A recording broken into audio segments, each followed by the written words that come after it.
Salut chers compatriotes, je vous aime et je continue de vous aimer. Je vous informe que la création du Sénat, moi, je ne suis pas dedans. J'ai rejeté ça hier, aujourd'hui et demain encore. Je veux le bien de mon pays. Bonjour à tous et bienvenue sur votre chaîne Regard Africain. Aujourd'hui, nous restons au cœur du Bénin pour vous faire découvrir l'actualité et les réalités de notre pays. Restez avec nous jusqu'à la fin pour tous les détails. Nous vous invitons également à vous abonner à notre chaîne et à partager cette information afin que chacun soit bien informé. Mesdames et messieurs, bonsoir et bienvenue dans cette édition spéciale. Nous vous remercions de choisir votre chaîne pour vous informer et nous vous saluons où que vous soyez au Bénin. Mesdames et messieurs, chers auditeurs, bonjour et bienvenue dans votre journal d'information. Merci de choisir ce rendez-vous pour comprendre, analyser et suivre l'évolution de l'actualité politique de notre pays. Un tournant majeur vient de s'opérer sur la scène politique béninoise. Malgré les contestations, les débats passionnés et les mises en garde, la révision de la Constitution a été adoptée par l'Assemblée nationale. Ce texte, désormais validé, entérine la création d'une seconde chambre parlementaire, le Sénat. Une décision historique qui redessine l'architecture institutionnelle de la République du Bénin. Cependant, cette réforme ne fait pas l'unanimité. Au premier rang des opposants, l'ancien président de la République, Thomas Boni Yayi, maintient fermement sa position. Même après l'adoption officielle de la révision constitutionnelle, il continue de dénoncer ce qu'il qualifie de menaces graves contre les acquis démocratiques et l'équilibre républicain.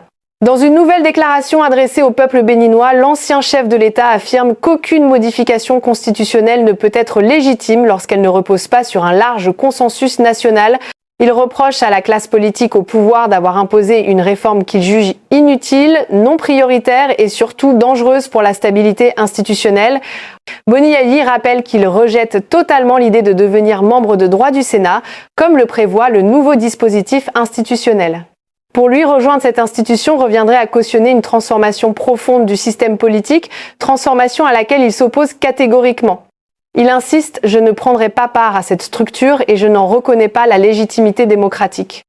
À travers ses multiples interventions, l'ancien président dénonce ce qu'il appelle une dérive institutionnelle susceptible de fragiliser les fondements démocratiques posés depuis la Conférence nationale de 1990. Selon lui, la création du Sénat détourne l'essence même du régime politique béninois en ouvrant la voie à une concentration excessive du pouvoir et à une manipulation des équilibres républicains. Malgré la révision, Thomas Boni Yayi appelle les forces politiques d'opposition, les organisations de la société civile ainsi que les populations à rester mobilisées. Il exhorte les députés du Parti Les Démocrates et l'ensemble des acteurs attachés à la démocratie à défendre les libertés, la transparence et l'état de droit. Pour lui, la bataille ne s'arrête pas à l'adoption d'un texte, elle se poursuit dans la vigilance citoyenne et dans la résistance démocratique. Pendant ce temps, au sein du pays, les réactions se multiplient. Certains saluent la révision comme un pas vers une gouvernance plus inclusive et apaisée, prônée par ses initiateurs.